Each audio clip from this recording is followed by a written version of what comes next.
Hello friend, good morning. কেমন আছো তোমরা সকলে? আর তোমাদের সকলকে জানাই শুভ জন্মাষ্টমীর অনেক শুভেচ্ছা আর অনেক অনেক ভালোবাসা। ইন্দ্রাণী লাইফস্টাইল চ্যানেলে আরেকটি নতুন ভিডিওতে তোমাদের সকলকে স্বাগত আর অনেক অনেক ভালোবাসা রইল। তোমরা তো দেখে বুঝতেই পারছো, যেদিন আমি এই ভিডিওটি শ্যুট করেছিলাম সেদিন ছিল জন্মাষ্টমী, মানে সোমবার। কিন্তু এই ভিডিওটা আমি পোস্ট করতে পারিনি সময় মতো। সারাদিন এতটা খাটাখাটনি গেছিলো যে ভয়েস ওভার দিতে পারিনি, তাই ভিডিওটা আমার পোস্ট করতে একটু দেরি হয়ে গেল, মানে পরের দিন পোস্ট করেছিলাম। তাই তোমরা কিন্তু কিচ্ছু মনে করো না আর একটু কষ্ট করে ভিডিওটা দেখে নিও। আজকে যেহেতু কৃষ্ণের জন্মদিন, মানে আজকে জন্মাষ্টমী, একটা শুভ দিন, তাই আজকে আমি আমার ভিডিওটি আমাদের বাড়ির তুলসী মঞ্চ থেকেই শুরু করলাম। এটা কিন্তু আমাদের বাড়ির তুলসী মঞ্চ। এদিকে কিন্তু সকালবেলা থেকেই একটা তাড়াহুড়ো লেগে গেছে, কারণ যেহেতু আজকে পুজো, তার মধ্যে আকাশটা বেশ মেঘলা ছিল। তাই স্নান করে এদিকে আমার মাসি কিন্তু ঠাকুরের ফুলের মালা গাঁথতে বসে গেছে, আর ওদিকে আমার মামি একটু তাল গুলিয়ে নিচ্ছিল, কারণ জন্মাষ্টমী, কৃষ্ণ ঠাকুরকে তালের বড়া তো দিতেই হবে, তাই তালটাকে একটু ভালো করে মাখিয়ে নিচ্ছিল। এদিকে আমার বোন ময়দাটা মেখে ভালো করে ময়দার লেচিগুলো বানিয়ে রাখছে, যাতে লুচি ভাজার সময় লুচিটাকে বেলতে একটু সুবিধা হয় আর সময়টাও কম লাগে।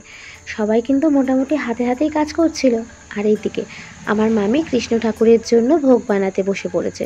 সবার প্রথমে তালের বড়া বানাচ্ছিল, কারণ তালের বড়াটা বানাতে অনেকটা সময় লাগে। অল্প অল্প করে ঠিক করে ভেজে নিতে হয়, আর বড়াটা ভাজতে তো অনেকটাই সময় লাগে, সেটা তো সবাই জানে। সেই জন্য আগে তালের বড়াটা বানিয়ে নিচ্ছে, তারপরে কিন্তু অন্য কিছু করবে। ওদিকে তো মামি তালের বড়া ভাজছে, আর এদিকে মাসি সমস্ত কিছু গুছিয়ে রেডি করে রাখছে, একের পর এক যেগুলো করবে। কি কি করবে দাঁড়ান, আপনাদেরকে সবটাই শেয়ার করব। এই যে দেখলেন দুধগুলোকে ঢেলে নিল, ওই দুধ দিয়ে কিন্তু অনেক কিছুই হবে। কি কি হবে সেটা আপনাদের আস্তে আস্তে বলছি। এই যে দেখছেন এটা মেখেছে, এটা কিন্তু করা হবে মালপোয়া।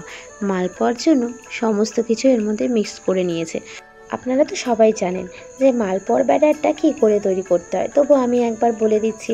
ওর মধ্যে ছিল দুধ, একটু ময়দা, একটু চালের গুঁড়ি আর নারকেল কুচি, আর পরিমাণ মতন মিষ্টি দিয়ে ভালো করে মালপোয়াগুলোকে ভেজে নেওয়া হয়েছিল। আর এই যে এদিকে চলছে সুজি রান্না। সুজির মধ্যে একটু দুধ ঢেলে দিচ্ছে। ওই যে বললাম অনেকটা দুধ আছে, একটু একটু করে কৃষ্ণের জন্য ভোগ রান্না করা হবে। তো আপাতত চলছে সুজি রান্না, আর ওর পাশে কিন্তু মালপোয়াটা ভাজা হচ্ছিল। আর এই যে এদিকে একদম ময়দার লেচিটা রেডি হয়ে গেছে। কি সুন্দর করে করেছে দেখুন। এগুলোকে এখন আমার মাসি হয়তো বেলে দেবে, আর মামি হয়তো ওইদিকে ভেজে নেবে। তো সেটাই হচ্ছে। এই যে এদিকে কিন্তু আমার মাসি বসে বসে ময়দার লেচিগুলোকে ভালো করে গোলাকৃতি করে বেলে দিচ্ছিল। আর এই যে বেলে বেলে এখানে রাখছে, আর আমার মামি গরম গরম লুচি ভাজবে। আমার মামি কিন্তু বেশ ভালো লুচি ভাজতে পারে। আজ যেহেতু গোবিন্দের জন্মদিন, তাই গোবিন্দর সমস্ত পছন্দ মতন খাবার কিন্তু তৈরি করা হচ্ছে। যতগুলো পেরেছে চেষ্টা করেছে আমার মাসি আর আমার মামি মিলে সেগুলো তৈরি করার। এই যে ফুলকো ফুলকো লুচি, এগুলো কিন্তু গোবিন্দের জন্য সব। আজকে যা যা হবে সবটাই গোবিন্দের, তারপরে গোবিন্দের প্রসাদ হিসেবে আমরা গ্রহণ করব। আর এদিকে কিন্তু সুজি করা হয়ে গেছিলো, তাই সেই কড়াইতে বসিয়ে দিয়েছে গোবিন্দের জন্য পায়েস। এদিকে কিন্তু গোবিন্দের জন্য সমস্ত ভোগ রান্না কমপ্লিট হয়ে গেছে। রান্না করতে করতে প্রায় সন্ধ্যা লেগে গেছিলো। তারপরে আমি হাত মুখ ধুয়ে মোটামুটি কাজগুলোকে সেরে রেখে ফ্রেশ হয়ে রেডি হয়ে নিচ্ছি। এই যে আর এদিকে মা, মাসি, মামি সবাই কিন্তু ঠাকুর ঘরে একটু গুছিয়ে নিচ্ছিল, আর আমার ছেলেটা এদিকে বসে দুষ্টুমি করছে। আর এই যে এদিকে কিন্তু গোবিন্দকে স্নান করানো হচ্ছিল, সেটা আমার ছেলে বসে বসে চুপ করে দেখছে। তারপরে সবার স্নান করানো হয়ে গেছে, চলে এলাম আমি গোবিন্দকে একটু স্নান করিয়ে দিলাম। তারপরে আরও যা যা নিয়ম বাকি আছে সমস্তটাই করব আর আপনাদের সাথে শেয়ার করব। সত্যি কথা বলতে আজকের পুজোটা কিন্তু এইভাবে হওয়ার কোনো কথাই ছিল না। মানে মায়ের শরীরটা খারাপ, ঠিকভাবে পুজোটা করতে পারবো সেটা কিন্তু ভাবতেও পারিনি।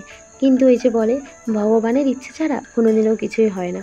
হয়তো গোবিন্দ চেয়েছিল যে সে এইভাবেই সবার সেবা নেবে, পুজো নেবে, তাই দেখুন মাসিও এসছে আর মামিও এসছে, সবাই হাতে হাতে সমস্ত কাজই গুছিয়ে নিয়েছে।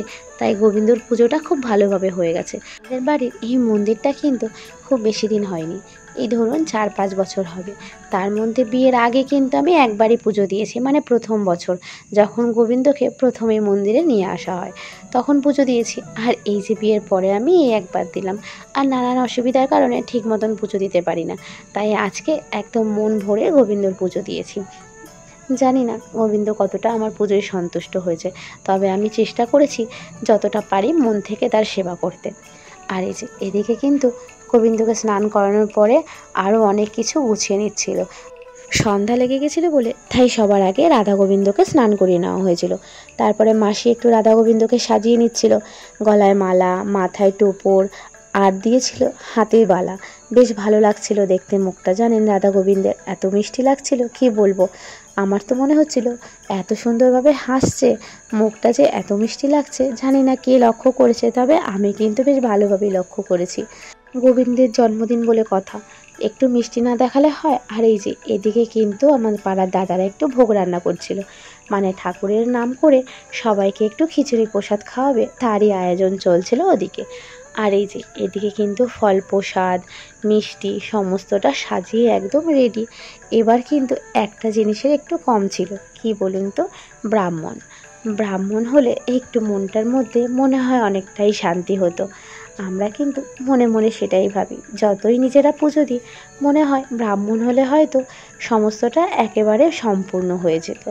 যেহেতু হঠাৎ করে এইভাবে পুজো করার সিদ্ধান্ত নেওয়া হয়েছিল, তাই ব্রাহ্মণকে আর খুঁজে পাইনি, আর সেভাবে বলতেও পারিনি, কারণ ব্রাহ্মণ হয়তো এতটা সময়ের মধ্যে আসতেও পারবে না।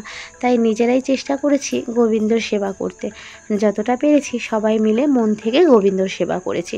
আশা করি হয়তো গোবিন্দ আমাদের পুজোটা মন থেকে নিয়েছে, আর নেবেই বা না কেন, সে তো দেবতা, সে তো ভগবান, সে সবার ভগবান, সে তাকে মন থেকে ডাকলে সে অবশ্যই শুনবে। তার জন্য ব্রাহ্মণের কোনো দরকার হয় না, মন থেকে ডাকলে শুনেছি নাকি পাথরও সাড়া দেয়। তাহার এ তো ভগবান সবার মধ্যে আছে। এখন চলছে অঞ্জলি দেওয়ার পালা, মানে সবার মোটামুটি কিন্তু অঞ্জলি দেওয়া হয়ে গেছে, তাই আমি একটু অঞ্জলি দিয়ে নিচ্ছিলাম। ঠাকুর ঘরটা খুব একটা বড় নয়, অনেকটাই মোটামুটি ছোট, তাই দুজন দুজন করে অঞ্জলি দিয়ে নিচ্ছিলাম। আর এই যে এখন কিন্তু এই যে ভিডিও ক্যামেরা করে দিচ্ছে সে কিন্তু আমার মা, আর আমার মা কিন্তু একদম ফোন ধরতে পারে না, তাই দেখুন ক্যামেরাটা কিভাবে নাড়াচ্ছে। তবে যাই হোক, আমার মা যে আমাকে এতটা হেল্প করে দিয়েছে এটাই আমার কাছে অনেক বড় ব্যাপার। আমার কাজে আমাকে সাহায্য করেছে, এর থেকে আর বড় ব্যাপার কি হতে পারে। তারপরে আমি ক্যামেরাটা ঠিক মতন একটু সেট করে নিয়েছিলাম। এদিকে আমার অঞ্জলি দেওয়া হয়ে গেছে, তাই ভগবানের কাছে একটু কিছু চেয়ে নিচ্ছিলাম। কি করব বলুন, মানুষ হয়েছি, ভগবানের কাছে কিছু না চেয়ে যাবই বা কোথায়। দুঃখ হোক কষ্ট হোক, তাকে এতটুকুই বললাম সে যেন আমার হাতটাকে শক্ত করে ধরে রাখে আর সঠিক পথে চালনা করতে পারে, যেন কোনো সময় কোনো মানুষের ক্ষতি না করতে পারি, ভালো না করতে পারি, তবে কারোর জন্য আমার দ্বারা কোনো ক্ষতি না হয়। আমরা ভালো থাকলে যেমন বাবা মা ভালো থাকে, আর বাবা মারা ভালো থাকলে যেমন আমরা ভালো থাকি, তাই ঠিক ভগবানের ক্ষেত্রেও তেমন। ভগবান ভালো থাকলে বা গোবিন্দ ভালো থাকলে যেমন আমরা ভালো থাকবো, আর আমরা ভালো থাকলে গোবিন্দ ভালো থাকবে। তাই মন থেকে গোবিন্দের কাছে সমস্তটা চেয়ে নিয়েছি। আর এই যে এদিকে আমার মাসি কিন্তু সন্ধ্যা আরতি করছে, সন্ধ্যা হয়ে গেছে, পুজোও দেওয়া হয়ে গেছে, তাই একটু আরতি করে নিচ্ছে পঞ্চপ্রদীপ দিয়ে। সবাই একে একে আরতি করে নিয়েছিলাম। তারপরে কিন্তু প্রচুর বৃষ্টি পড়া শুরু হয়ে গেছিলো। তখন আমার ছেলেটা এত কান্না করছিল কি বলবো, তাই মা ওকে ঘরে নিয়ে যাচ্ছিল, কিন্তু সে কিছুতেই ঘরে যাবে না। এখানে বসে তার সে কি আনন্দ, এই যে দেখুন এখানে বসে সে নাচানাচি করছে, মানে আমার মামি তো শঙ্খ পোহাচ্ছে, আর এদিকে কাসর বাজছে, ঘন্টা বাজছে, আর আমার মামি দেখুন এদিকে কি দুষ্টুমি করছে, বলছে দাঁড়া আমি আমার একটু জ্যান্ত গোবিন্দকে বরণ করে নিই। তারপর চলছিল গোবিন্দকে ভোগ খাওয়ানোর পালা, মানে যা যা গোবিন্দের জন্য ভোগ রান্না করা হয়েছে সমস্তটা রাধা গোবিন্দের মুখে একটু ছুঁয়ে নেওয়া হচ্ছিল একে একে। মিষ্টি, তারপরে সুজি, পায়েস, লুচি, বড়া, নাড়ু করা হয়েছিল, সমস্তটা কিন্তু গোবিন্দকে খেতে হয়েছে। আর খাবেই বা না কেন বলুন, এতটা ভালোবেসে রান্না করেছি, খেতে তো হবেই। আর মন থেকে রান্না করেছি, একদম মন থেকে, তাই ঠাকুর তো সেটা গ্রহণ করবে। আর মুখটা দেখুন, বলেছিলাম না এত মিষ্টি লাগছে, আর মুখটা এত হাসি হাসি লাগছে কি বলবো। মুখের থেকে আজ যেন গোবিন্দের হাসিটা কিছুতেই সরছে না। যাই হোক, এদিকে তো ভগবানকে সমস্তটা খাওয়ানো হয়ে গেছে, ফল প্রসাদ থেকে শুরু করে মিষ্টি প্রসাদ যা যা তার জন্য রান্না করা হয়েছিল সমস্তটা। তারপরে একটু জল খাইয়ে দেওয়া হলো। তারপরে সমস্তটা প্রসাদ তুলে এনে আমরা উপোসটাকে একটু ভেঙে নিয়েছি। তারপরে চলছিল প্রসাদ বিতরণের পালা। সবাইকে প্রসাদ দেওয়া হবে বলে এক একটা করে প্লেটটাকে সাজিয়ে নেওয়া হচ্ছিল।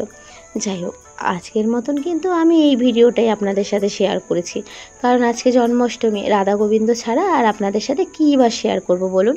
তাই যদি আমাদের ভিডিওটা মানে আমার রাধা গোবিন্দকে যদি আপনাদের ভালো লেগে থাকে, অবশ্যই আমার চ্যানেলটিকে সাবস্ক্রাইব করে দেবেন আর লাইক কমেন্ট শেয়ার করে আমার পাশে থাকবেন। আপনারা কিন্তু সকলে সুস্থ থাকবেন আর ভালো থাকবেন। আর কার কার বাড়িতে এইভাবে রাধা গোবিন্দর আজকে জন্মদিন পালন করা হয়েছে একটু কমেন্ট করে জানাবেন।